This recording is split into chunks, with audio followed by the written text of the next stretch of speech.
Hello friends, स्वागत है आप लोगों का डे नेट स्टडी के इस ऑनलाइन लर्निंग प्लेटफॉर्म पे। तो मैं एग्रीकल्चर मेंटर आसिफ नवाज आप लोगों को एग्रोनॉमी के लिए गाइड करता हूं। तो हम लोग इससे पहले क्या पढ़ रहे थे? AGR 111 ये हमारा सब्जेक्ट कोड था और फंडामेंटल ऑफ एग्रोनॉमी में हम लोगों ने फर्स्ट यूनिट कंप्लीट कर लिया है। सेकेंड यूनिट हम लोग पढ़ रहे हैं जिसमें 2 लेक्चर कंप्लीट हो चुका है और ये हम लोगों का लेक्चर नंबर 3 होगा। ओके, यूनिट सेकेंड में। तो अब तक हम लोगों ने जो प्रीवियस लेक्चर में क्या पढ़ा था कि जो न्यूट्रिएंट्स है, जो जैसे बेसिक न्यूट्रिएंट्स थे, मैक्रो न्यूट्रिएंट्स थे और प्राइमरी न्यूट्रिएंट्स थे, कहाँ कहाँ प्लांट के किन किन पोजीशन में पाए जाते हैं, ये हम लोगों ने देख लिया था और मैंने एक स्ट्रक्चर भी बताया था। और अब आप लोगों को वो याद भी हो चुका होगा, मैक्रो न्यूट्रिएंट्स कितने होते हैं ये भी याद हो चुका होगा, प्राइमरी किसे कहते हैं, सेकेंडरी किसे कहते हैं ये भी आपको पता चल चुका होगा अब, है ना। तो अब हम उनसे आगे क्या करेंगे, लेक्चर को आगे प्रोसीड करेंगे और ये हम लोग लेक्चर नंबर 3 में पढ़ेंगे कि आगे कुछ न्यूट्रिएंट्स बच चुके हैं जैसे बोरॉन, क्लोरीन, ये सब बच चुके थे, तो वो अब हम इस लेक्चर में कंप्लीट करेंगे। चलिए, तो कॉपी कलम तैयार कर लीजिए, हम लोग क्या करते हैं आगे इस लेक्चर को कंप्लीट करते हैं। मैं अपना पेन चूज कर लूं, कौन सा पेन पसंद है? चलिए, जो मेरा फेवरेट है वो तो यही है ना, ये मेरा फेवरेट रहता है, ये दो। ओके, चलिए चलिए, ये बताइए आप लोगों की क्लास कैसी चल रही है? मजा आ रहा है ना क्लास में? अच्छा इंटरेक्शन बन पा रहा होगा। अब अगर आपसे कुछ प्रोफेसर लोग पूछ भी रहे होंगे तो आप लोग आई होप जवाब देते होंगे, क्योंकि जब तक आप जवाब नहीं दोगे अपने क्लास में, जवाब देते रहना है। अगर प्रोफेसर कुछ पूछे, किसी को पता है, बहुत सारे बच्चे साइलेंट रहते हैं, अरे क्या बताएंगे, 50 स्टूडेंट के बीच में। आप लोगों में क्या होगा, सेक्शन बटा होगा ना, section A1 A2 B1 B2 इस टाइप से सेक्शन बना होगा। आप जहाँ भी कॉलेज या यूनिवर्सिटी में हो ऐसा, या किन्हीं में होगा कि सेक्शन नहीं होगा किन्हीं की यूनिवर्सिटी या कॉलेज में, बट ऐसा है कि मैक्सिमम जगह, क्योंकि इतने बच्चों को पढ़ा पाना एक साथ टफ होता है, इतना बड़ा हॉल नहीं होता, तो सेक्शन में डिवाइड कर दिए जाते हैं। तो बहुत सारे बच्चों के बीच में ऐसा संकोच भी होता है कि कैसे खड़ा होके बोले इतने बच्चों के बीच में। संकोच बिल्कुल नहीं करना है। टीचर लोग, प्रोफेसर लोग खुद चाहते हैं कि आप खड़े होकर बोलो, कुछ बोलना सीखो। जब तक आप बोलोगे नहीं तब तक आपको हिम्मत नहीं आएंगे। ओके, तो जब आप कुछ बोलोगे, सर वहां जो प्रोफेसर होंगे वो ऐसा आपको नहीं कहेंगे कि तुम गलत बोल रहे हो, वो सुनेंगे आपकी बातें, आपकी कंसेप्ट कितनी क्लियर है, वो पूरी बातें सुनेंगे, फिर कहेंगे कि ठीक है आपका कितना अच्छा रहा या क्या, वो बताएंगे। उसके बाद क्या होंगे, फिर कहेंगे और किसी को बताना है, तो फिर वो अपना खड़ा होकर बताएगा। बोलना है आगे, जब तक बोलोगे नहीं तब तक आपको एक हिम्मत नहीं मिलेगी कि 4 आदमी के बीच में खड़े होकर कैसे बोल पाओगे आप। जब आप क्लास में नहीं बोल पा रहे हो तो कल को मार्केट में 4 आदमी के बीच में आप खड़े होगे तो बिल्कुल नहीं बोल पाओगे। तो क्या करना है, प्रोफेसर अगर कुछ पूछे, प्रोफेसर साहब लोग कुछ पूछे, तो आपको उनका जवाब देना है, गलत ही सही लेकिन देना है। कंसेप्ट जो आपके पास कंसेप्ट है वो उनको बताना है, शेयर करना है। ओके, तो इनसे क्या होगा ना, एक अंदर से एनर्जी मिलेगा, अरे मैंने आज जवाब दिया। आप एक बार खड़े होकर जवाब दे दो, ये मेरा मानना है, एक बार आप खड़े होकर जवाब दोगे, आप में वो मोटिवेशन आएगा, वो आपको पावर मिलेगा कि अब मैं जवाब दे सकता हूँ। फिर अगर कुछ जो है हमारे प्रोफेसर साहब नेक्स्ट डे कुछ पूछेंगे तो आप ऑटोमेटिक, आप एक दिन जवाब दोगे, ऑटोमेटिक आपके दूसरे तीसरे दिन चौथे दिन क्या होंगे, आप में वो पावर, विल पावर आ जाएगा। आप प्रोफेसर कुछ पूछेंगे, आप हाथ उठा के कहोगे सर मुझे पता है, ऐसा। और ऐसा करके अगर आप बार बार अच्छा बैक टू बैक अच्छा जवाब दोगे, प्रोफेसर साहब को सेटिस्फाई करोगे, तो आप जो है वो प्रोफेसर के नजर में आते हो। इससे क्या होता है ना, फर्स्ट सेमेस्टर में ही टाइम होता है प्रोफेसर के नजरों में क्या है, खुद को उठना, खुद को उठा पाओगे। प्रोफेसर लोग क्या होते हैं ना, वो फर्स्ट सेमेस्टर में ही वो समझ जाते हैं कि कौन बच्चे कितने पानी में है, कौन सही पढ़ने में है, कौन 9 2 11 करने में है। ओके, तो 9 2 11 करने से बचना है। बाकी क्या करना है ना कि रेगुलर बेसिस पे क्लास लेने हैं, सारे क्लास अटेंड करने हैं। क्लास तो बिल्कुल भी नहीं छोड़ना। बहुत सारे बच्चे होते हैं, सब में ये आदत होता है, सब सोचते हैं स्टार्टिंग में आते हैं ना तो रेगुलर बेसिस पे क्लासेस चलती हैं, तो चलो आज एब्सेंट मार दिए, एक का दुक्का दिन, एक महीने में 1 2 दिन तबीयत खराब है, चलता है, कोई बात नहीं है। बट क्या है ना कि रेगुलर बेसिस पे क्लासेस लेनी है। इससे क्या बेनिफिट होंगे, पहला बेनिफिट ये है कि आपकी रेगुलरिटी बनी रहेगी, आपको प्रोफेसर लोग भी अच्छा मानेंगे। ओके, दूसरी क्या है इसकी बेनिफिट, आप जब एग्जाम हॉल में बैठते हो, आप अगर किसी टॉपिक को तैयार करके नहीं गए हो, लेकिन अगर आपने उसके लेक्चर को अटेंड किया था, तो आपके माइंड में ऑटोमेटिक उनके लेक्चर जो उन्होंने बताया था वो आपके दिमाग में आएंगे। आप कुछ तो कुछ, 2 नंबर के क्वेश्चन है, 5 लाइन लिखना है, 2 लाइन लिखना है, उसके जरूर 1 लाइन आपके माइंड में आएंगे। 1 लाइन अगर आपके दिमाग में आएंगे, अच्छा सर ने ये बताया था, वो कंसेप्ट आपके दिमाग में आएगा, तो आप लिख जाओगे, लिख ले जाओगे आप। ओके, तो क्लास तो कभी छोड़ना नहीं है, और क्या करना है ना, अपनी जो रेगुलरिटी है वो बनानी है। और सारे सवाल तो नहीं, लेकिन अगर आपको कुछ जवाब आ रहे हैं तो प्रोफेसर साहब को जरूर बताना है। चलिए ठीक है, तो पढ़ने में मजा आ रहा होगा और हिंदी इंग्लिश में तो बिल्कुल भी कोई दिक्कतें नहीं आ रही होंगी, क्योंकि यहाँ पे प्रॉपर आप लोगों को हिंदी और इंग्लिश का ध्यान रखा जा रहा है। और आपको कोशिश क्या करने है, बस फर्स्ट सेमेस्टर में ऐसा प्रॉब्लम होता है कि हिंदी मीडियम से पढ़ के आए हुए होते हैं, बहुत सारे बच्चे मैथ ग्रुप के होते हैं, बहुत सारे बच्चे बायो ग्रुप के होते हैं, एग्रीकल्चर फर्स्ट टाइम पढ़ते हैं तो कोई बात नहीं है, डीएनएस आपके साथ है, प्रॉपर आपको हिंदी दे रहा है, हिंदी आपको पढ़ाया जा रहा है, इंग्लिश में समझाया जा रहा है। तो आपको क्या करना है, ऐसा नहीं है कि आपको चलो हिंदी मिल रहा है डीएनएस में तो हिंदी ही पढ़े, हिंदी की नोट्स बनाए, नहीं, नोट्स कभी भी हिंदी की नहीं बनानी है, समझनी है, आपको समझना है हिंदी में, बट करना क्या, एग्जाम में आपको इंग्लिश में ही लिखना है। हिंदी में लिखोगे नंबर बहुत कटते हैं, लिखने के लिए कोई दिक्कत नहीं है, लेकिन नंबर बहुत कटेंगे, पेपर ज्यादा टाइट चेक होता है हिंदी में, बहुत ज्यादा बारीकी से उनको देखा जाता है। तो आपको क्या करने हैं, इंग्लिश में ही लिखना है पेपर, समझो आप हिंदी में, चलो लिख भी लो, इंग्लिश लिखने के बाद अब हिंदी लिख भी लो समझने के लिए एग्जाम तक, बट एग्जाम में लिखिएगा सिर्फ इंग्लिश। चलिए स्टार्ट करते हैं। क्लोरीन, क्लोरीन क्या है, it helps in photolysis of water, photolysis, water के फोटोलाइसिस में क्या करता है, ये हेल्प करता है chlorine, okay, required for photosynthesis in oxygen involving stem, it help in the osmoregulation, osmoregulation getting in and living out the salt from the plant cells, okay. देखो यहाँ पे बस एक वो जो इनका इंपॉर्टेंस है वो दिया गया है, एक मैं इंपॉर्टेंस और आपको बताऊंगा क्लोरीन के क्या इंपॉर्टेंस है।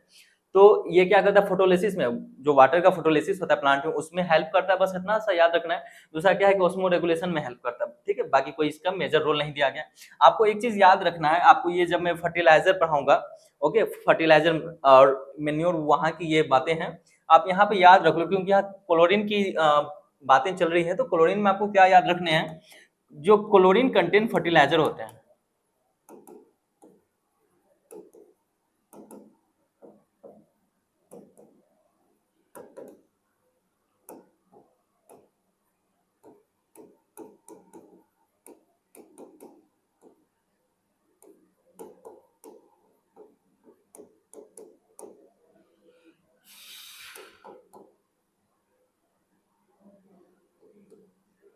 याद रखिएगा, जितने भी क्लोरीन कंटेंट फर्टिलाइजर होते हैं, यानी कि ऐसे खाद, फर्टिलाइजर का क्या होता है, खाद होता है, ऐसे जितने भी खाद है जिसमें क्लोरीन की मात्राएं पाई जाती है, उनको हम क्या करेंगे, ना तो आलू के खेत में यूज करेंगे, ना तो तंबाकू के खेत में।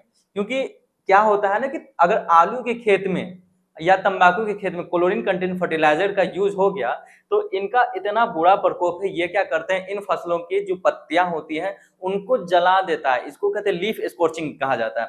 तो क्लोरीन क्या क्या काम करता है, आलू और टोबैको, याद रखिएगा, ठीक है, ये आपके खास करके एंट्रेंस वगैरह में आते हैं, और आपके जो ऑब्जेक्टिव एग्जाम होंगे सेमेस्टर वाले, जो ऑब्जेक्टिव क्वेश्चन आते हैं फिल इन द ब्लैंक्स में, उसमें आते हैं कि chlorine content fertilizer does not use in which crops, okay, यानी कि कौन से फसल में हम क्लोरीन कंटेंट यानी कि क्लोरीन युक्त उर्वरक को यूज नहीं कर सकते हैं। तो क्या याद रखना है आपको, पहला क्या है, आलू, और दूसरा क्या है, तंबाकू। तो ये दो ऐसे एग्रीकल्चरल क्रॉप्स हैं, फसल हैं, जिनमें हम क्लोरीन उपयुक्त फर्टिलाइजर को फील्ड में यूज नहीं करेंगे, क्योंकि ये क्या करते हैं, लीफ स्कॉर्चिंग कर देते हैं, आलू और तंबाकू की पत्तियां जल जाती हैं। जब पत्तियां जल जाएंगी तो उनका क्या होगा कि जब पत्तियां ही जल जाएंगी तो उनमें अच्छा क्या नहीं हो पाएगा, उत्पादन नहीं हो पाएगा, समझ रहे हैं। चलिए, तो यहाँ पे आप ये वैसे फर्टिलाइजर का टॉपिक था, बट मैंने यहाँ पे आपको इसलिए ये समझाया क्योंकि क्लोरीन आया था, तो आपको दिमाग में रखना है। और जब मैं फर्टिलाइजर पढ़ाऊंगा, अगर वहां पे मैं आपसे पूछूंगा कि मैंने क्या क्या बताया था, तो आपको क्या होंगे कि अभी से याद रहेंगे। आगे देखिए क्या है, निकेल है, it is required for nitrogen metabolism, grain filling and seed viability. Nickel का काम क्या होता है, मेटाबॉलिज्म में, ठीक है, जो ग्रेन होते हैं, ग्रेन क्या होता है, दाना होता है, फसल के जो दाने होते हैं उनको ग्रेन कहा जाता है। Grain filling and seed viability, जो दाना बनते हैं ना, दाना बनने के प्रोसेस में निकेल हेल्प करता है। दूसरा क्या है कि सीड वियाबिलिटी, यानी कि बीज वियाबिलिटी मतलब जीवित है या नहीं, उनमें हेल्प करता है, ये उनका काम होता है। या नाइट्रोजन चाहिए अनाज भराव, समझ गया आप, अनाज भराव यानी कि जो अनाज बनने का प्रोसेस है, दाना जो बनता है, अनाज भराव, और बीज व्यवहारता के लिए आवश्यकता होता है, समझ रहे हो।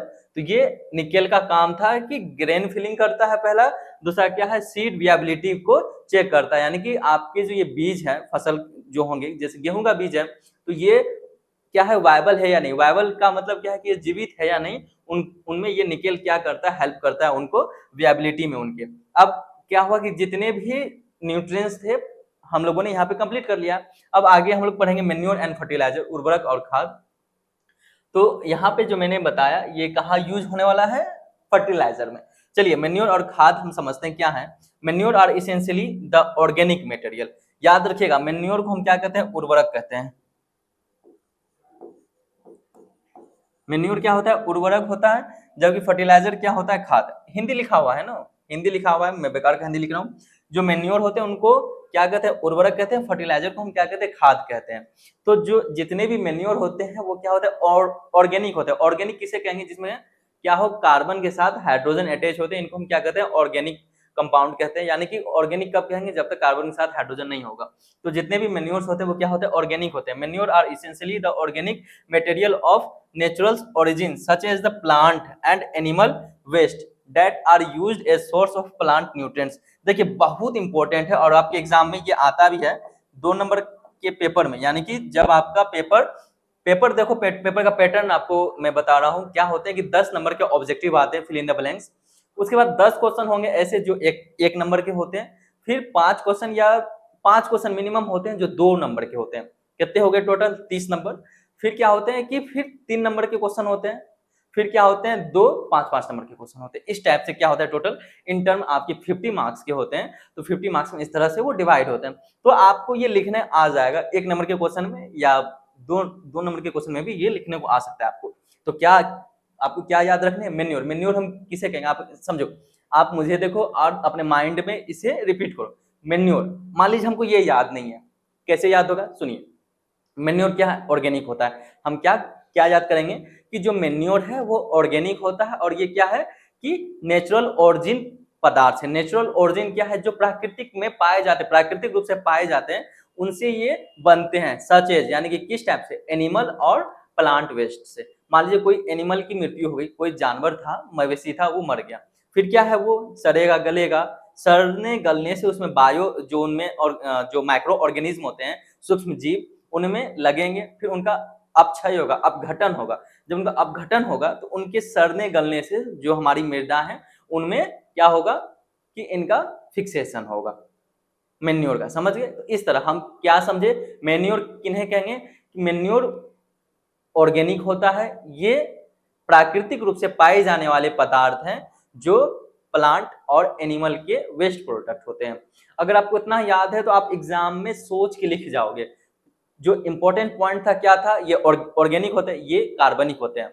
उर्वरक कार्बनिक होते हैं, ये प्राकृतिक रूप से पाए जाते हैं, और ये वेस्ट प्लांट एंड एनिमल के प्रोडक्ट होते हैं। बस 3 ही पॉइंट तो है मेन्योर में, उर्वरक में, बस 3 ही पॉइंट इंपॉर्टेंट है। पहला ये क्या, कार्बनिक होते हैं, और ये क्या होते हैं, प्राकृतिक रूप से पाए जाने वाले पौधों और मवेशियों के अवशेष से बने होते हैं। बस यही 3 पॉइंट था जो आपके लिए याद रखने हैं। मेन्योर और आपको अगर इतना याद हो गया तो अब आप इंग्लिश पढ़ोगे ना तो आराम से लिख ले जाओगे पेपर में। जब पेपर में ये आएगा तो आप आराम से लिख ले जाओगे। Manure are essentially the organic material.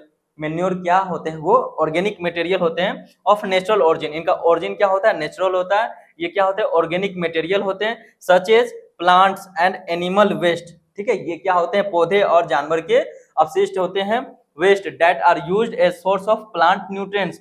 इनको किस लिए यूज किया जाता है, तो प्लांट न्यूट्रिएंट्स के लिए यूज किया जाता है, पौधों में पोषक तत्व के लिए इनका उपयोग किया जाता है। They are release nutrients after their, हमें इनसे न्यूट्रिएंट्स कब मिलेंगे, they release nutrients after their decomposition. कब हमें इनसे न्यूट्रिएंट्स मिलेंगे, जब उनका अपघटन हो जाएगा पूर्ण रूप से। आप यहाँ पे कंप्लीट डिकम्पोजिशन भी लिख सकते हो, लिख लोगे तो भी सही है, नहीं तो भी सही है। Okay, they release nutrients after there complete decomposition, जब वो पूरी तरीके से उनका अपघटन हो जाएगा।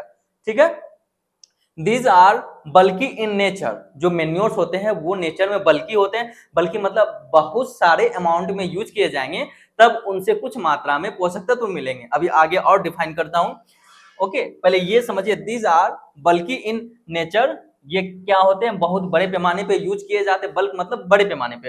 And generally contain fewer amount of nutrients are compare to fertilizer. अब समझिए मेन्योर क्या है, कार्बनिक पदार्थ है, ये प्राकृतिक रूप से पाए जाने वाले मवेशी और पौधों के अपशिष्ट के रूप में पाए जाते हैं। इनसे पोषक तत्व की प्राप्ति इनके पूर्ण रूप से अपघटन होने से मिलती है। ये बल्कि मतलब ये क्या होते हैं कि बहुत ज्यादा मात्रा में पाए जाते हैं और इनमें बहुत कम मात्रा में पोषक तत्व पाए जाते हैं। इनके कंपेयर में तो फर्टिलाइजर खाद के तुलना में। तो ये आपका सरल हिंदी हुआ। ओके, अगर आपको सरल हिंदी में समझ आ गया है तो आप समझ गए होंगे कि मेन्योर हम किसे कहेंगे, और आपके एग्जाम में ये आते हैं, इसलिए मैंने वहां पे इंपोर्टेंट लिखा है। मेन्योर और फर्टिलाइजर के क्या होते हैं डिफिनेशन वो आते हैं, आप समझ गए। Manure are essentially inorganic material of natural origin such as the plant and animal waste that are used as source of plant nutrients. Okay, तो ये प्लांट न्यूट्रिएंट्स के रूप में यूज किए जाते हैं, ये ऑर्गेनिक होते हैं और ये नेचुरल ओरिजिन में होते हैं, प्लांट और एनिमल के वेस्ट होते हैं, और ये बल्कि होते हैं किसके कंपेयर में, फर्टिलाइजर के कंपेयर में। आप ये समझिए कि बल्कि ये कैसे होते हैं, आप ये समझिए आप, ठीक है। आगे हम इनका कंपोजिशन समझेंगे। होता क्या है ना कि एनपीके क्या है, नाइट्रोजन फास्फोरस पोटेशियम है। तो ये बल्कि क्यों होते हैं, जब हम 100 टन यूज करेंगे, एक एग्जांपल आपको बता रहा हूं, 100 टन जब यूज करेंगे तो क्या होता है ना 0.5% nitrogen, 0.25% phosphorus, then 0.5% potassium release होता है। अगर हम 100 केजी यूज कर रहे हैं मेन्योर अपने फील्ड में तो क्या होंगे वहां से 500 ग्राम, आधा केजी क्या होगा नाइट्रोजन का फिक्सेशन होगा 100 केजी में, समझ गए। और 250 ग्राम क्या होंगे फास्फोरस का फिक्सेशन होगा 100 केजी। कितना बड़ा अमाउंट है 100 केजी। अब समझिए वहीं अगर हम 100 केजी यूरिया यूज करें, 100 केजी आप अगर यूरिया यूज कर रहे हो तो यूरिया से क्या है 46 केजी नाइट्रोजन का फिक्सेशन होगा। 100 केजी हम अगर मेन्योर यूज कर रहे हैं तो कितना मिल रहा है नाइट्रोजन 500 ग्राम, आधा केजी, 1 केजी भी नहीं। और 100 केजी में हमें कितना मिल रहा है, 100 केजी यूरिया में कितना नाइट्रोजन मिल रहा है 46 केजी। इसीलिए किसान क्या करते हैं, किसान लोग क्या करते हैं फर्टिलाइजर यूज कर रहे हैं। किसान भी क्या करेंगे, मजबूरी है उनके पास, उनको ज्यादा अमाउंट में क्या चाहिए नाइट्रोजन चाहिए उनके फसल को, तो वो कितना, अब ये 46 केजी नाइट्रोजन के लिए उन्हें कितना टन जो है मेन्योर की आवश्यकता पड़ सकती है, बताओ पॉसिबल है, नहीं पॉसिबल है। इसीलिए किसान क्या करते हैं फर्टिलाइजर की ओर पलायन कर गए, फर्टिलाइजर का उपयोग वो लोग करने लगे हैं, समझ गए। इसलिए कहा जाता है कि मेन्योर क्या होते हैं, नेचर में बल्कि होते हैं फर्टिलाइजर की तुलना में। 100 केजी यूरिया फर्टिलाइजर से 46 केजी नाइट्रोजन मिलेगा, बट 100 केजी मेन्योर से कितना 500 ग्राम नाइट्रोजन मिलेगा, यही डिफरेंस है। बल्कि का मतलब होता है कि ये बहुत बल्क अमाउंट में होते, बहुत ज्यादा होते हैं, समझ रहे हो। चलिए आगे समझते हैं फर्टिलाइजर को। हिंदी क्या है, खाद अनिवार्य रूप से प्राकृतिक मूल के कार्बनिक पदार्थ हैं, जैसे कि पौधों और जानवरों के अपशिष्ट, जिनका उपयोग पौधों के पोषक तत्वों के स्रोत के रूप में किया जाता है। वे अपने अपघटन के बाद पोषक तत्व छोड़ते हैं। ये प्रकृति में भारी होते हैं, ये प्रकृति में भारी होते हैं और आमतौर पर उर्वरकों की तुलना में कम मात्रा में पोषक तत्व होते हैं। समझ गए आप लोग मैं क्या समझाना चाह रहा हूं, जो मैंने आपको हिंदी समझाया है, ओके, तो उस हिंदी को फॉलो कीजिएगा। ये हिंदी क्या है ना बहुत ज्यादा ही विशुद्ध है। विशुद्ध का अर्थ क्या होता है ना कि मतलब कि आदमी इससे अपना इंग्लिश भूल जाए, है ना। तो आपको क्या करना है, मैंने जो उधर समझाया जैसे मैं समझाता हूँ हिंदी, आप उसी हिंदी को इंग्लिश के नीचे ट्रांसलेट करके लिख लो, ठीक है। ये क्या है ना कि आप हो सकता है एग्जाम में भूल जाओगे, लेकिन क्या करना है कि आपको हिंदी भी नहीं लिखना है, आपको क्या करना है समझने हिंदी में जो मैं समझा रहा हूँ, लेकिन लिखना क्या है पेपर में आप जब नोट्स बनाओगे तो इंग्लिश में आप लिखने की कोशिश कीजिएगा और एग्जाम में भी इंग्लिश में ही लिखिएगा। आपको दिक्कतें कहाँ आती हैं, जब कॉलेज या यूनिवर्सिटी में पढ़ाया जाता है वहाँ इंग्लिश में ही पढ़ाया जाता है, लेकिन वहाँ भी समझा दिया जाएगा थोड़ा बहुत हिंदी में। तो आपको क्या करना है हिंदी में, ऐसा नहीं कि आपको लिखना है पेपर हिंदी में नहीं लिखना है, लिखना है इंग्लिश में ही है। लेकिन हम लोग क्या करते हैं आप लोगों को समझाते हैं और हिंदी प्रोवाइड भी करते हैं, तो इसका ये अर्थ नहीं है कि आप हिंदी में ही नोट्स बनाओ और हिंदी में ही आप क्या करो एग्जाम दो, बिल्कुल नहीं कीजिएगा। अब आइए समझते हैं फर्टिलाइजर क्या है। जस्ट उसका अपोजिट कर दो, वो क्या था ऑर्गेनिक था, तो ये ऑर्गेनिक और इनऑर्गेनिक दोनों होते हैं। सर्वप्रथम वोहलर नामक साइंटिस्ट ने क्या किया था, उससे पहले अवधारणा थी, समझिए इनके कंसेप्ट को। सबसे पहले अवधारणा थी कि जो फर्टिलाइजर है वो कभी भी क्या है कि ऑर्गेनिक नहीं हो सकता और इनको लैब में नहीं बनाया जा सकता, ओके। तो आज से पहले एक सेकंड माफ कीजिएगा, नहीं, हाँ, तो आज से पहले क्या था कि ऐसा कहा जाता था या था भी कि जितने भी फर्टिलाइजर थे वो सारे के सारे क्या थे, इनऑर्गेनिक थे। समझ रहे हैं, जितने भी फर्टिलाइजर थे वो सारे के सारे इनऑर्गेनिक नेचर के थे। बट सर्वप्रथम वॉलर नामक साइंटिस्ट ने ऑर्गेनिक फर्टिलाइजर बनाकर इस नियम का खंडन किया, और वो जो बनाने वाले ऑर्गेनिक फर्टिलाइजर थे वो क्या था, यूरिया था। तो वॉलर नामक, याद रखिएगा साइंटिस्ट नाम क्या, वॉलर, जिन्होंने यूरिया का फॉर्मेशन करके ऑर्गेनिक मेथड से उन्होंने बताया था कि फर्टिलाइजर भी क्या होते हैं, ऑर्गेनिक होते हैं। याद रखिएगा, समझ गए, इसलिए कहा जाता है कि फर्टिलाइजर ऑर्गेनिक और इनऑर्गेनिक दोनों हो सकते हैं, क्योंकि ऑर्गेनिक क्या है, यूरिया है, तो याद रखना है आपको क्या कि ये क्या होते हैं, ऑर्गेनिक और इनऑर्गेनिक दोनों नेचर के हो सकते हैं। फर्टिलाइजर आर ऑर्गेनिक और इनऑर्गेनिक मटेरियल्स ऑफ नेचुरल, समझ गए, नेचुरल और सिंथेटिक। जो ये नेचुरल है ये किन के लिए है, ऑर्गेनिक के लिए, और जो सिंथेटिक है ऑर्गेनिक है ये किन के लिए, इनऑर्गेनिक के लिए। याद रखिएगा, तो यूरिया क्या है, सॉरी, फर्टिलाइजर क्या है, खाद,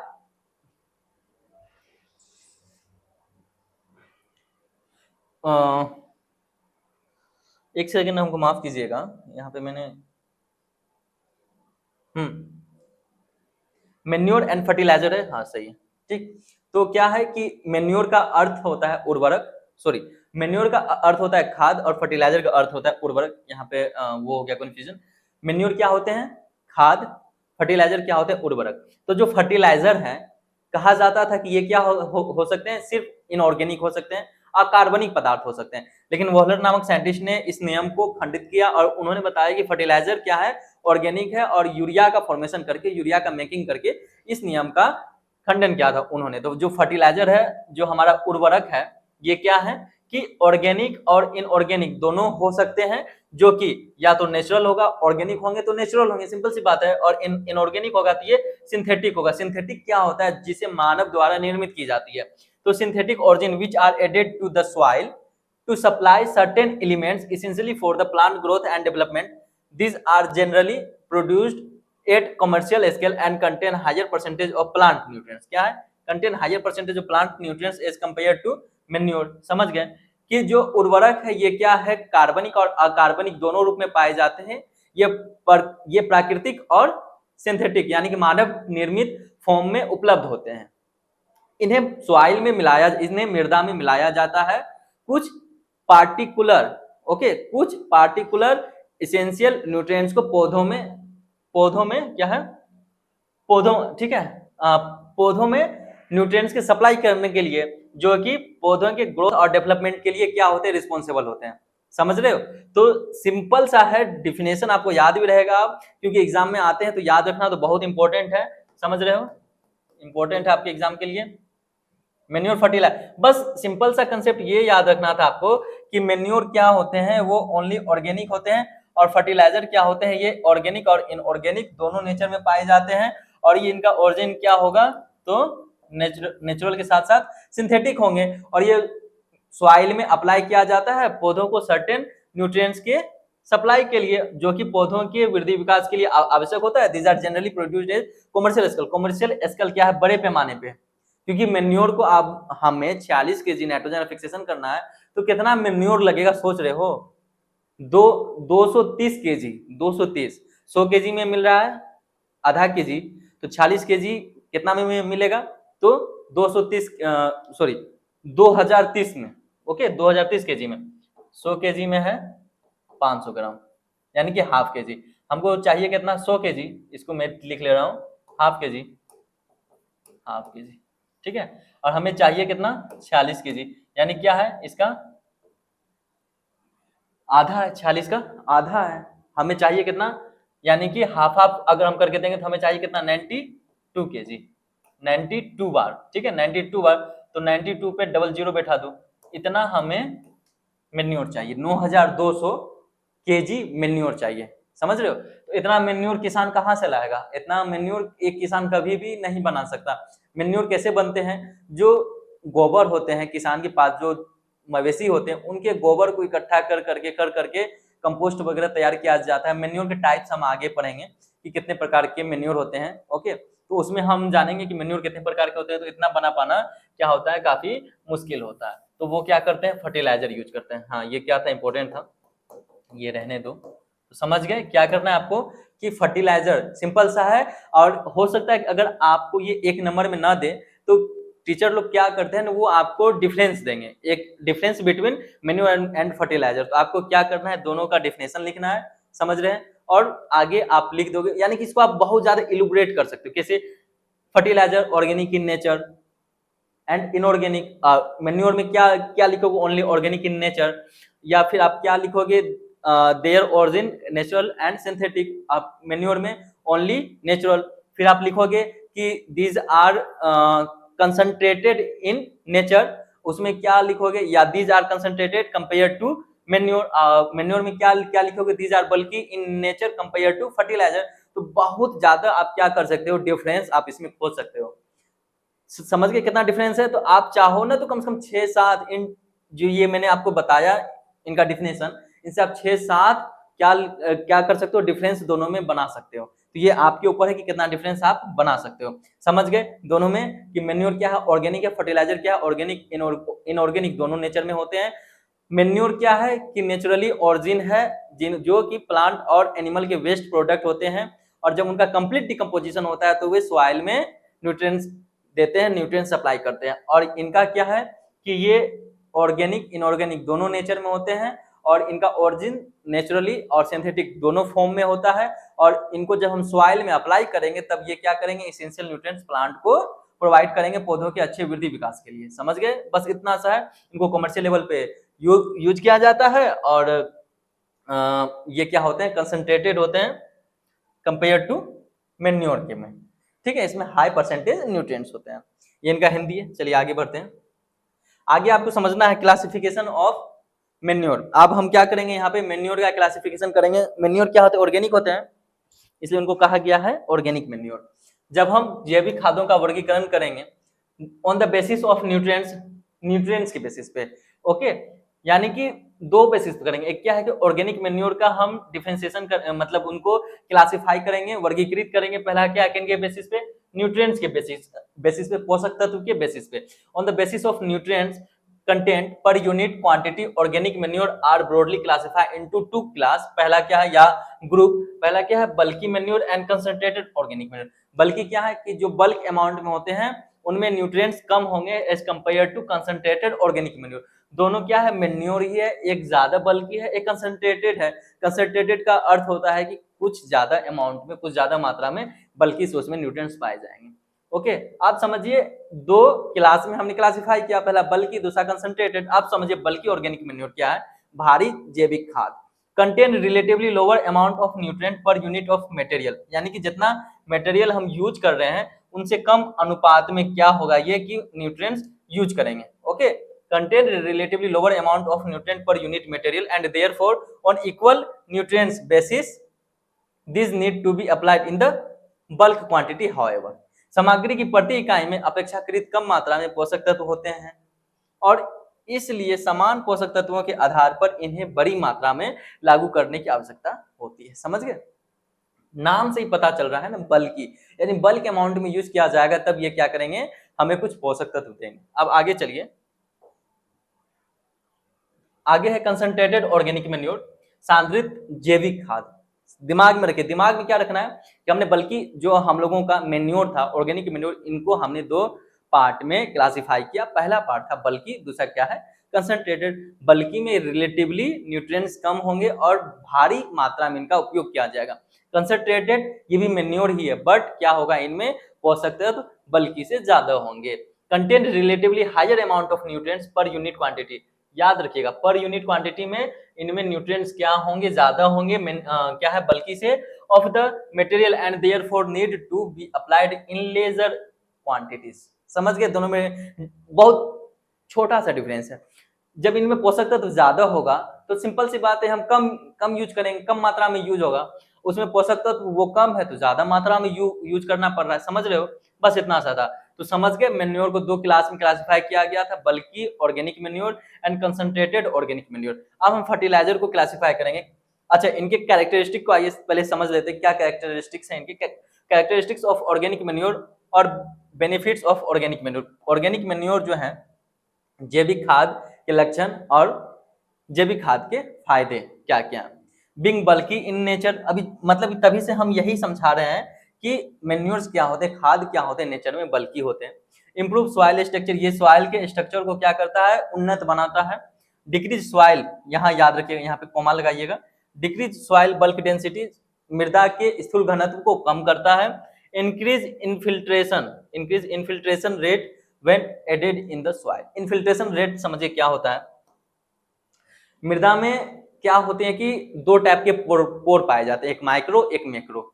माइक्रो पोर में क्या होता है, उनसे गैसेस का एक्सचेंज होता है। मैक्रो पोर में क्या होता है कि उनमें पानी भरे होते हैं। तो जब हम सॉइल में पानी अप्लाई करते हैं तो ऐसा नहीं है कि बहुत ज्यादा एक्स्ट्रा अमाउंट में जब पानी हम अप्लाई कर देते हैं, जब हम इरिगेशन करते हैं, अगर हम ज्यादा पानी अप्लाई कर दिए, कोई ड्रेनेज का फैसिलिटी नहीं है, तो उस कंडीशन में क्या होता है, माइक्रो और मैक्रो दोनों पोर फिल हो जाते हैं, यानी कि सूक्ष्म पोषक सूक्ष्म क्या कहेंगे उनको, इसे समझिए, ये क्या है, सॉइल पार्टिकल है, ये सॉइल पार्टिकल है।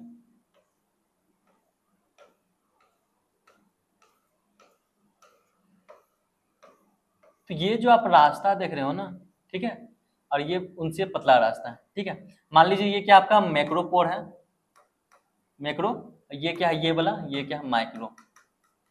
तो फिर ये जो होता है मैक्रोपोर्स में क्या होते हैं कि वाटर फिल होता है। माइक्रोपोर में क्या होते हैं कि गैसेस, जैसे गैसेस में क्या है, कार्बन है, हाइड्रोजन है, ऑक्सीजन है, नाइट्रोजन है, आर्गन है, ये सब गैस का क्या होता है, एक्सचेंज होता है।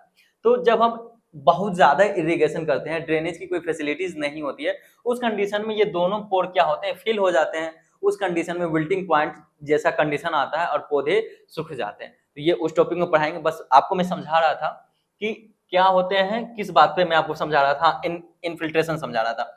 तो ये जो इनफिल्ट्रेशन क्या होता है कि वाटर का डाउनवर्ड जो मूवमेंट होता है ना, downward movement through the soil profile, इसे हम कहते हैं इनफिल्ट्रेशन।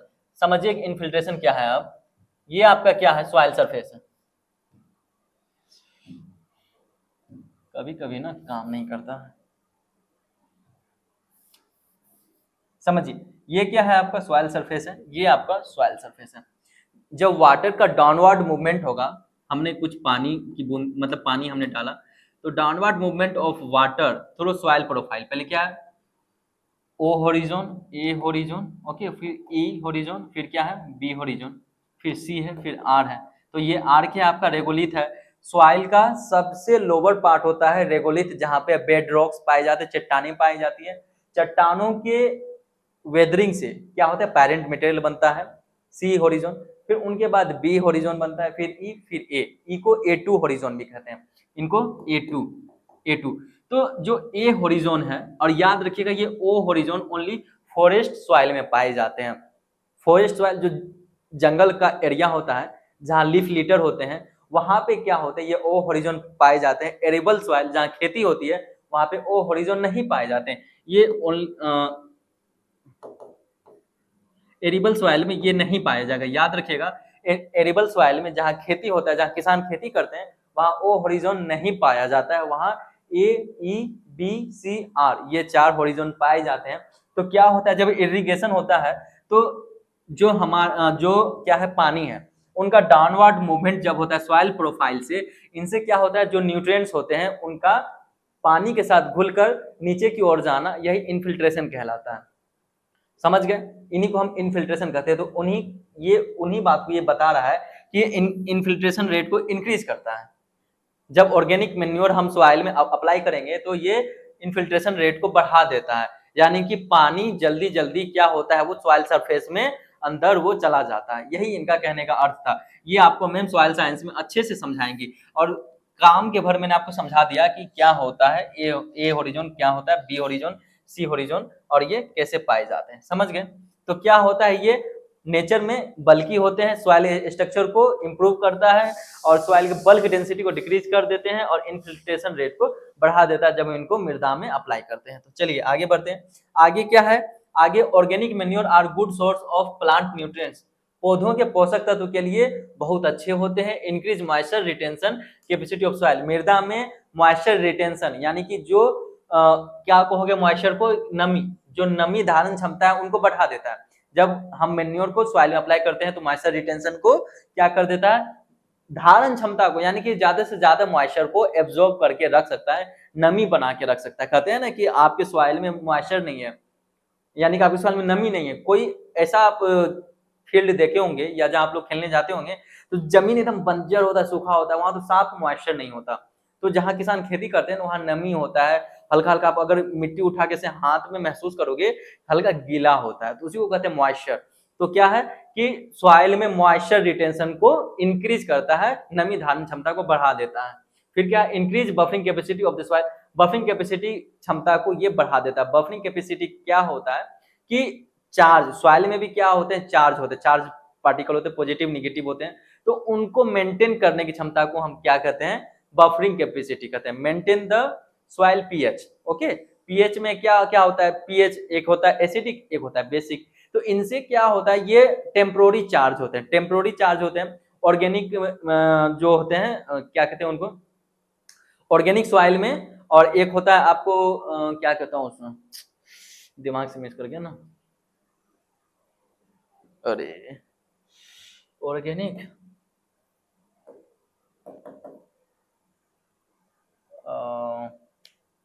चलो याद आएगा तो मैं बताऊंगा, स्किप कर गया दिमाग से।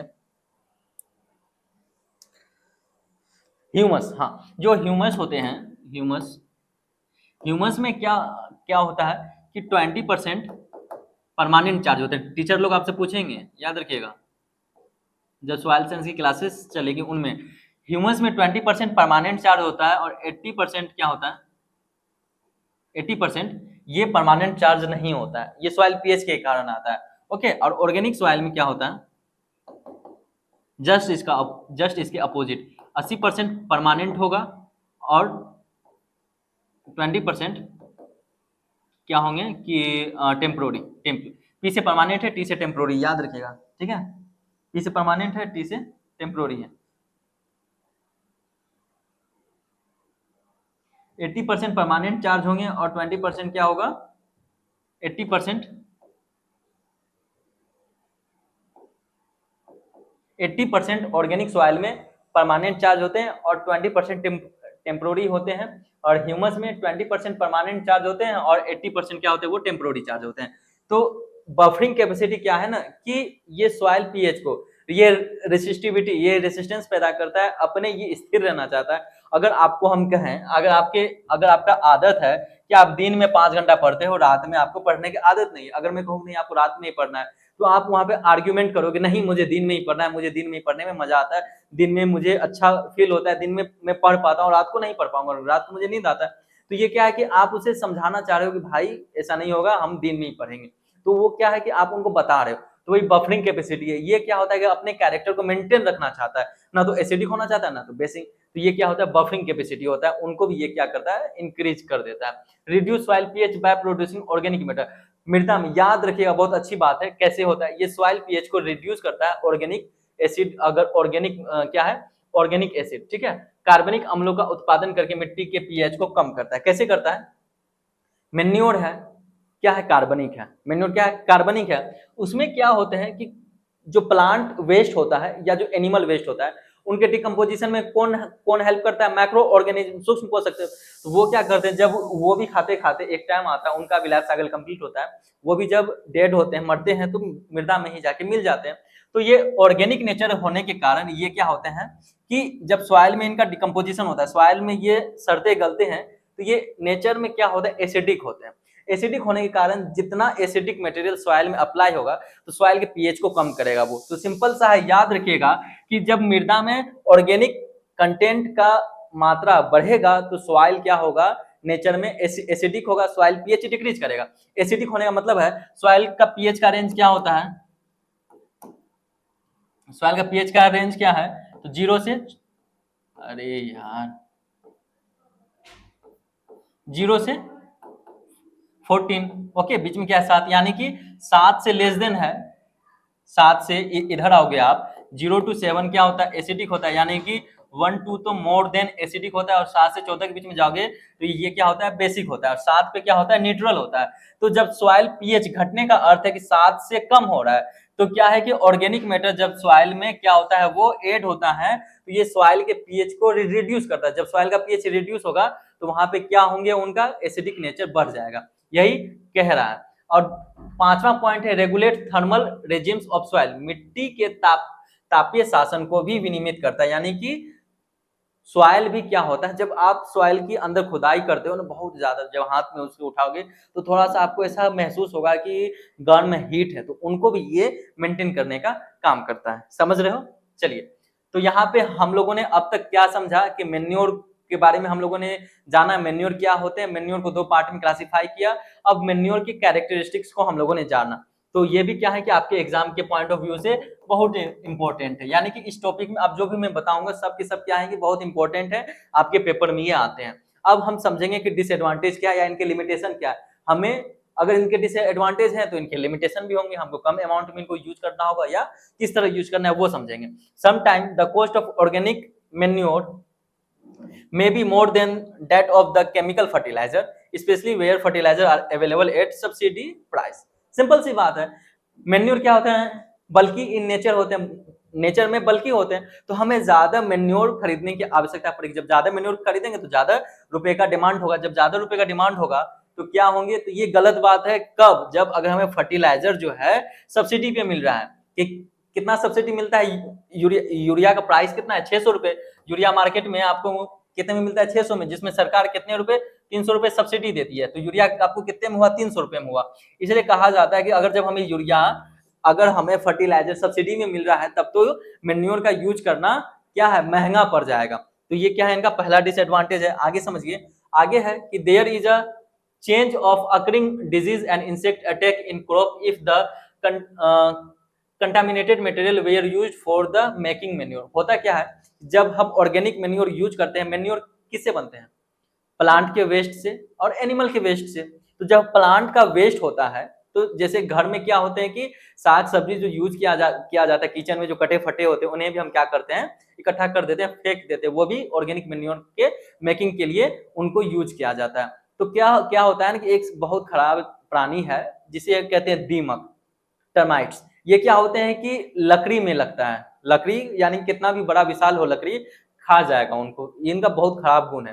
तो क्या होते हैं कि अगर कोई भी पदार्थ जैसे प्लांट या एनिमल वेस्ट अच्छे तरीके से डिकम्पोजिशन नहीं हुआ है तो उनमें क्या क्या होते हैं, दीमक लग जाते हैं। अगर उनमें दीमक लग चुका है, इसलिए कहा गया कि अगर कंटामिनेटेड मटेरियल है, उनमें पहले से डिजीज लग चुके हैं, कोई ऐसा जो है वो इंसेक्ट वगैरह लग चुका है, अगर उनका यूज हम अपने सॉइल में करेंगे तो क्या होगा कि हमारी मृदाएं भी खराब होंगी। इसलिए कहा गया कि there is a chance of occurring disease, यानी कि डिजीज और इंसेक्ट के लिए क्या क्या है कि ये खतरा हो सकता है। ये डिजीज और इंसेक्ट का होस्ट का काम करता है। होस्ट का काम क्या है, होस्ट जैसे कि हम अपने घर में रहते हैं तो घर हमारा होस्ट है, हम घर में रहते हैं, खाते पीते हैं, पढ़ाई करते हैं। उसी तरह अगर कंप्लीट डिकम्पोजिशन नहीं हुआ है प्लांट और एनिमल वेस्ट का, तो हो सकता है कि उनमें डिजीज लगने वाले पैथोजन है और इंसेक्ट अटैक करने वाले इंसेक्ट के एग वगैरह उनमें है।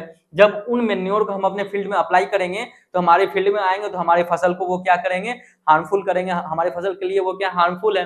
इसलिए क्या है कि अगर पैथोजन मेन्योर में मिला हुआ है या इंसेक्ट का एग मेन्योर में मिला हुआ है, जब उनको सॉइल में अप्लाई किया जाएगा तो हमारे फसल पे वो अटैक करेगा और हमारा फसल जो है वो खराब हो जाएगा। और अच्छे तरीके से कंप्लीट डिकम्पोजिशन नहीं हुआ है तो उसमें दीमक वगैरह लग जाते हैं और हमारे सॉइल के लिए वो बहुत हानिकारक होता है। फिर है सेकंड में कि स्प्रेड ऑफ वीड सीड मतलब क्या है कि वीड मतलब खरपतवार, खरपतवार के बीज अगर मिल गए हैं इस मेन्योर में तो may be facilitated by animal waste as well as plant residue if the weed plants are used for composition. समझ गए, अगर मेन्योर बनाने में खरपतवार के बीज अगर उसमें चले गए हैं किसी तरीके से तो वो फिर क्या है कि आपके लिए यूजफुल नहीं है, वो आपके लिए क्या है, वो हानिकारक है। समझ गए, चलिए आगे बढ़ते हैं। तो ये उनके क्या थे, डिसएडवांटेज थे। अब ऑर्गेनिक मैन्योर में हम समझेंगे कि कितने प्रकार के ऑर्गेनिक मैन्योर होते हैं, जैविक खाद कितने प्रकार के होते हैं, उनमें क्या कंपोजिशन है नाइट्रोजन फास्फोरस पोटेशियम का, और इतने कम अमाउंट में जो पाए जाते हैं वो समझेंगे। अब समझिए फार्म यार्ड मैन्योर है, फार्म यार्ड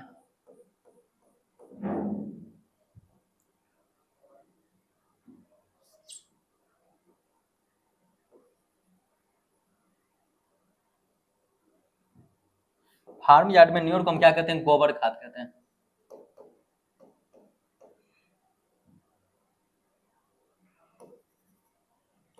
अरे यार, ये क्या है? गोबर खाद, सही कर लीजिएगा, गोबर खाद। फार्म यार्ड मैन्योर क्या है? गोबर खाद। इसे शॉर्ट में हम क्या कहते हैं? FYM कहते हैं। और ये क्या है? ये आपके लिए उतना ही इंपॉर्टेंट है जितना आप सांस लेते हो। तो इस टेबल को आपको याद करना है। कैसे याद करना है अभी मैं बताऊंगा, तो आपको ये आसानी से याद हो जाएंगे। और याद करना बहुत ही ज्यादा इंपॉर्टेंट है। मैंने 3 स्टार मारे हैं, उसके बाद मैं इंपॉर्टेंट भी लिख रहा हूँ, क्योंकि आपके एग्जाम में यहाँ से क्या क्या होंगे कि क्वेश्चन आएंगे ऑब्जेक्टिव टाइप्स के। तो याद रखिएगा, फार्म यार्ड मैन्योर जिसे हम FYM भी कहते हैं, फार्म यार्ड मैन्योर में नाइट्रोजन 0.5% है, फास्फोरस 0.25 एंड पोटेशियम 0.5% है। इसे आप कैसे याद रखिएगा? तो आप सिंपल सा है, आप इसे याद रखिएगा अठन्नी चमन्नी अठन्नी करके। ये याद रखिएगा कि सब परसेंट में, यहाँ पे परसेंट है, बाकी जगह नहीं है, तो ऐसा नहीं है कि परसेंट में नहीं है। ऊपर लिख दिया गया है कि nitrogen percent, phosphorus percent and potassium percent, ये सारे डाटे क्या है? परसेंट में। तो फार्म यार्ड मैन्योर में नाइट्रोजन कितना पाया जाता है? 0.5%, फास्फोरस 0.25% एंड पोटेशियम 0.5%। तो आपको क्या याद रखने हैं?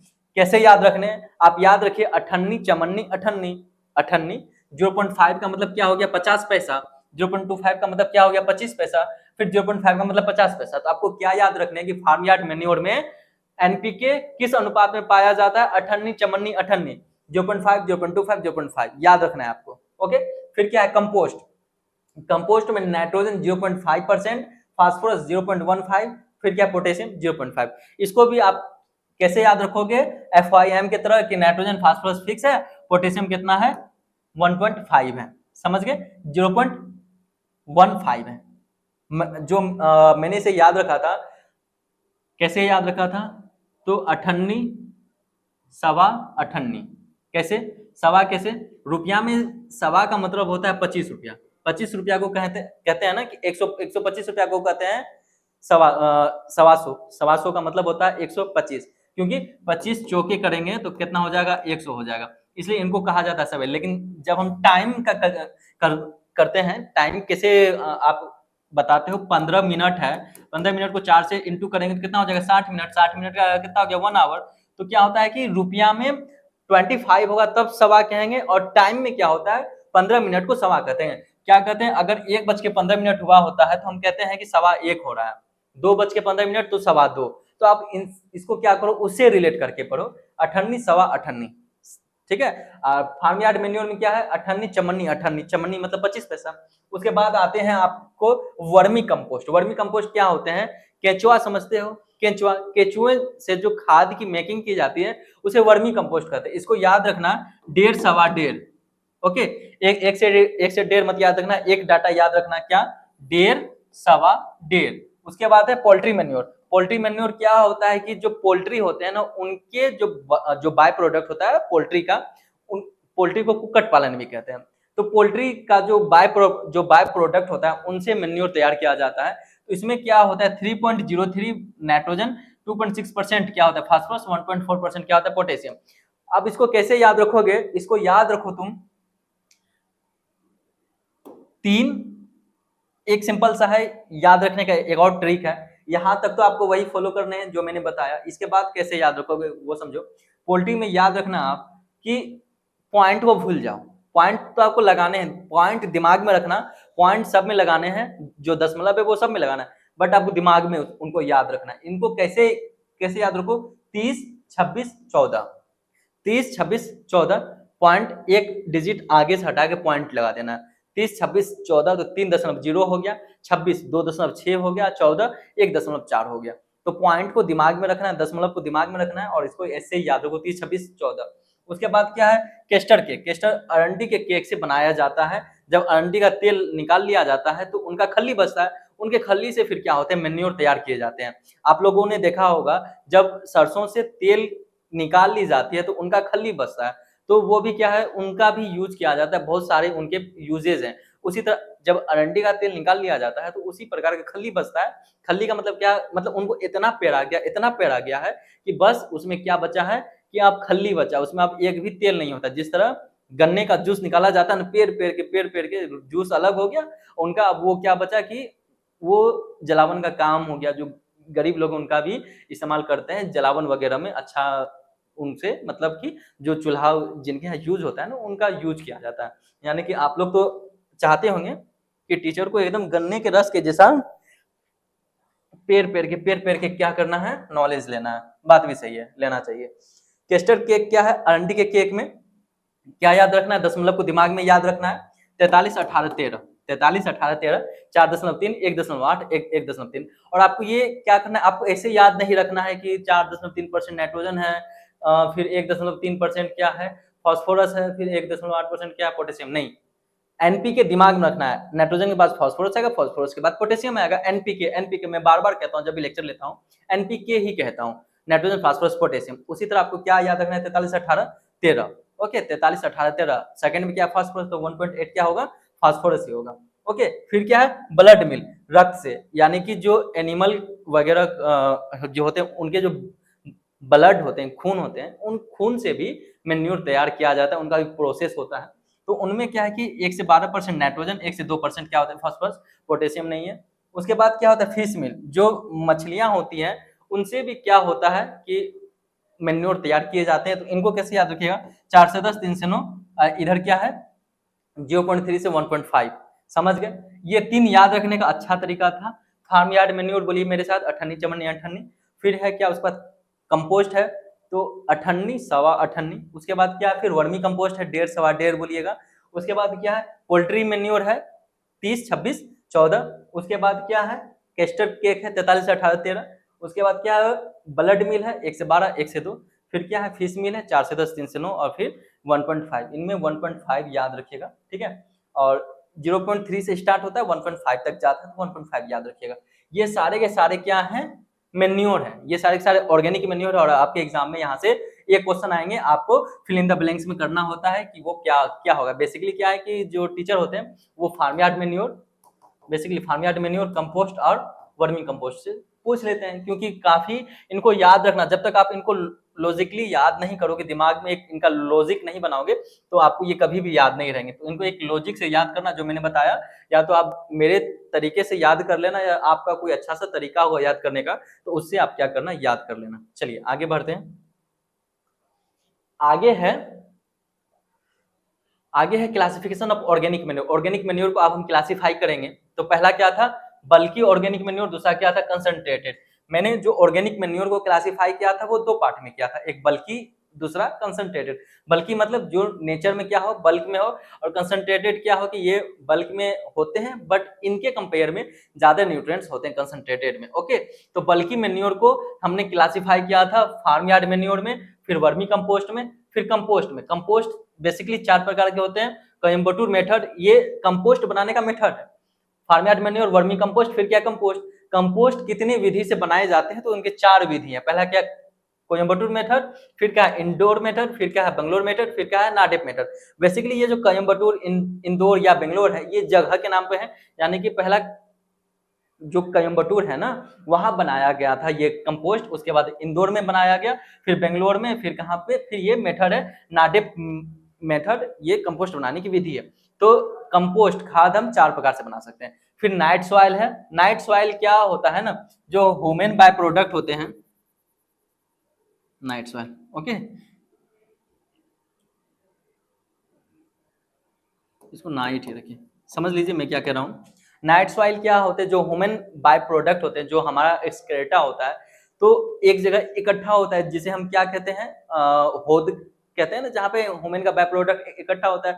तो वो काफी समय के बाद क्या क्या होते हैं, सड़ गल जाते हैं, वो ब्लैक कलर का हो जाता है। फिर उनको क्या कर दिया जाता है, निकाल के किसान क्या करते हैं, वो अपने खेत में अप्लाई कर देते हैं, उनको कहते हैं नाइट सॉइल। जो ह्यूमन एक्सक्रेटा होता है, ह्यूमन का बाय प्रोडक्ट होता है मानव का, उसे हम नाइट सॉइल कहते हैं। फिर सीवेज सलज होता है, सीवेज समझ लो किचन मल। फिर क्या है, ग्रीन मेन्योर, हरी खाद। हरी खाद क्या होते हैं, जो ढेंचा और ससबिनिया, ये 2 हरी खाद है जो किसान जो है इनका उपयोग करते हैं अपने फील्ड में। ये 2 प्रकार के होते हैं, इन सीटू ग्रीन मेन्योर, और क्या दूसरा, green leaf manure. In situ क्या होता है, बेसिकली समझिए, इन सीटू अगर हमें इस फील्ड में ग्रीन मेन्योरिंग करना है, हम इस फील्ड में ढेंचा लगाए, इसी में काट के हम इस फील्ड में मिला दिए, इसे हम कहते हैं इन सीटू ग्रीन मेन्योर। फिर क्या है उसके बाद, इसे आप काटिए, यहाँ लिखिएगा XC2 C2 है।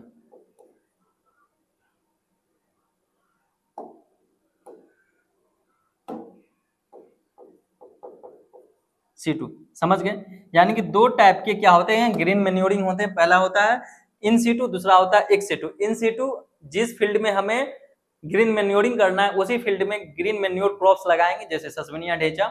इंडिया का क्या है, बेसिकली ढेंचा का यूज किया जाता है। ढेंचा हमने, अगर मुझे इस फील्ड में क्या करना है, ग्रीन मैन्योरिंग करना है, इसी फील्ड में हमने क्या किया, ढेंचा लगाया और इसी फील्ड में काट के हमने उसे क्या कर दिया, सॉइल में मिला दिया, तो इसे हम कहेंगे इन सीटू। लेकिन जब क्या होता है कि किसान का ये फील्ड है जिसमें उन्हें क्या करना है, ग्रीन मैन्योरिंग करना है, बट वो क्या करता है कि दूसरे खेत में क्या करता है, वो ढेंचा लगाता है और वहां से फिर इसे इस फील्ड में ट्रांसपोर्ट करता है और काट कूट के उसे फिर इस फील्ड में मिला देता है।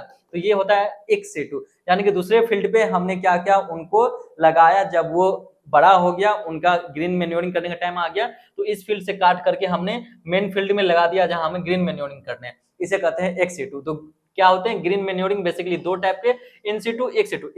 इन सीटू जिस फील्ड में करना है उसी फील्ड में हमने ग्रीन मैन्योर क्रॉप्स लगाए, उसे इन सीटू कहेंगे। और एक्स सीटू दूसरे फील्ड में लगा के हमें जिस फील्ड में क्या करना है, ग्रीन मैन्योरिंग करना है, उस फील्ड में हमने उसे ट्रांसपोर्ट किया, फिर काट कूट के हमने उसे सॉइल में मिला दिया। उसके बाद है शिप एंड गोट मैन्योर। ठीक है, जो भेड़ बकरी होते हैं उनके बाय प्रोडक्ट से जो बनते हैं वो। फिर है पोल्ट्री मैन्योर। तो इतने टाइप के क्या है, ये बल्कि और ऑर्गेनिक मैन्योर होते हैं। कंसंट्रेटेड में आप समझिए ऑर्गेनिक मैन्योर होते हैं, जैविक खाद। फिर ऑयल केक्स होते हैं, जैसे कि सरसों का तेल निकालने के बाद जो उनका केक बचता है ना, उस तरह से। इसमें क्या आएगा आपको, अरंडी के केक आएंगे। ओके, ब्लड मिल्क क्या है, कंसंट्रेटेड है। बोन मिल्क क्या है, कंसंट्रेटेड है। फिश मिल्क क्या है, कंसंट्रेटेड है। तो आपको एग्जाम में ये भी आते हैं कि इनमें से कौन से कंसंट्रेटेड और ऑर्गेनिक मैन्योर है, या कौन से इनमें से बल्कि ऑर्गेनिक मैन्योर है। तीन बल्कि होंगे, एक कंसंट्रेटेड होगा। तो सिंपल सा आप मुझे ये बताइए कि आपको बल्कि याद रखना आसान है या कंसंट्रेटेड। कंसंट्रेटेड में 5 है, ऑर्गेनिक जो बल्कि है उसमें टोटल 3 और 3 8 है इसमें। तो 5 याद रखना आसान है या 8। वैसे अगर आपको सारे याद हो जाए तो सारे ही याद रखने, बट एग्जाम में यहाँ से एक क्वेश्चन आपको आएंगे मल्टीपल चॉइस क्वेश्चन में, तो उसमें क्या आता है, आएगा आपके एग्जाम में कि इनमें से कौन क्या है, कंसंट्रेटेड ऑर्गेनिक मैन्योर है। तो ये बस 5 है, याद रख लीजिएगा। ऑर्गेनिक मैन्योर होंगे, ऑयल केक्स होंगे, ब्लड मिल होगा, फिश मिल होगा और बोन मिल होगा। ये सारे क्या है, कंसंट्रेटेड ऑर्गेनिक मैन्योर है।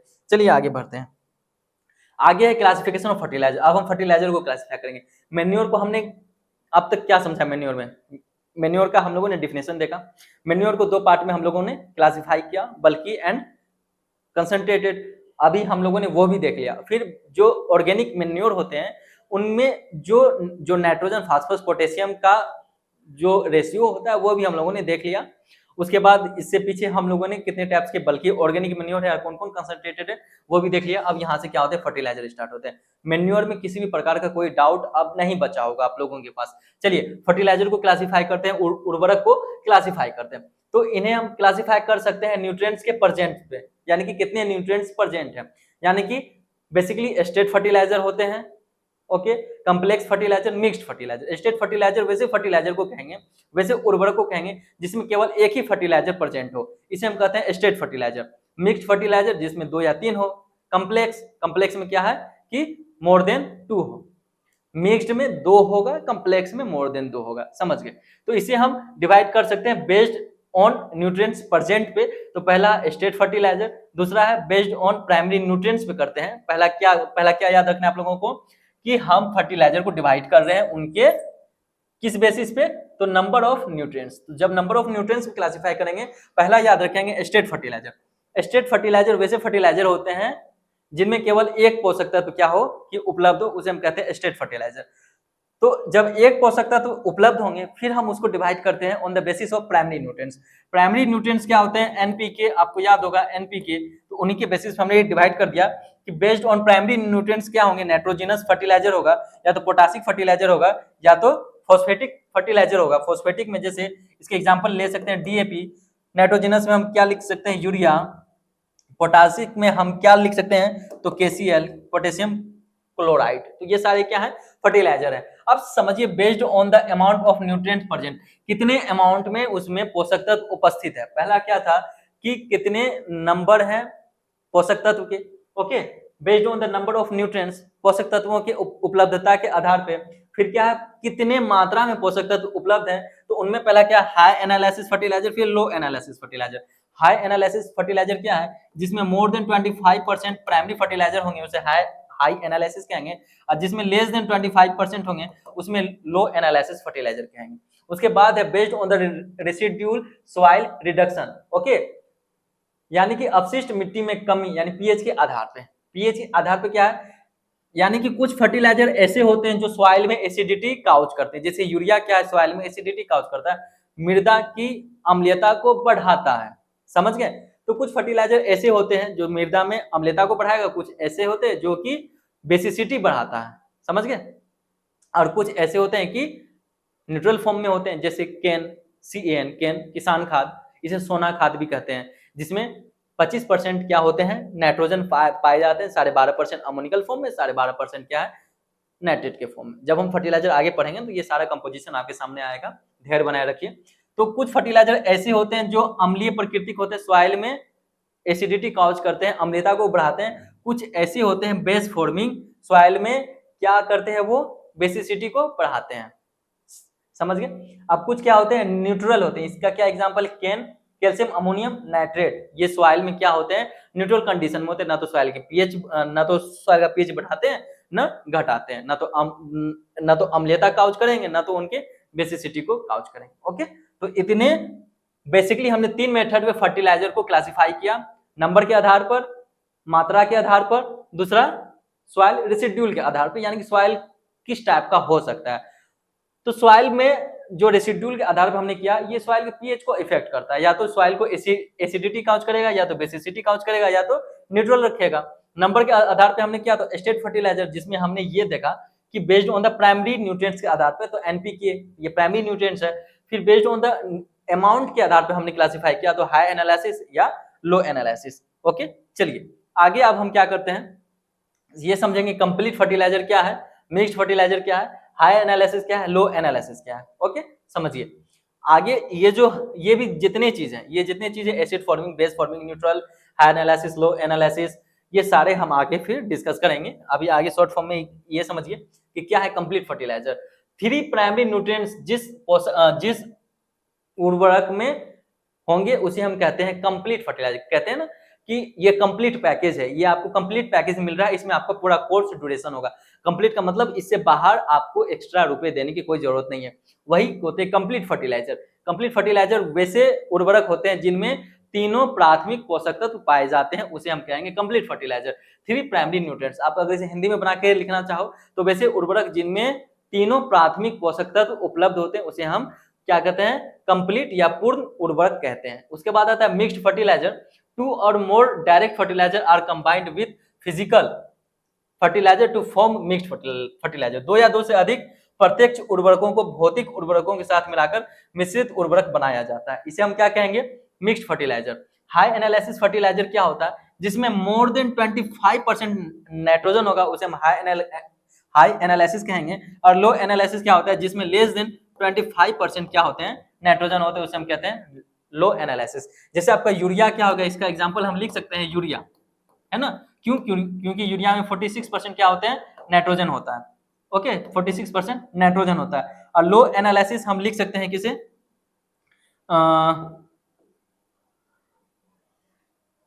अमोनियम, ठीक है, इसमें हम लिख सकते हैं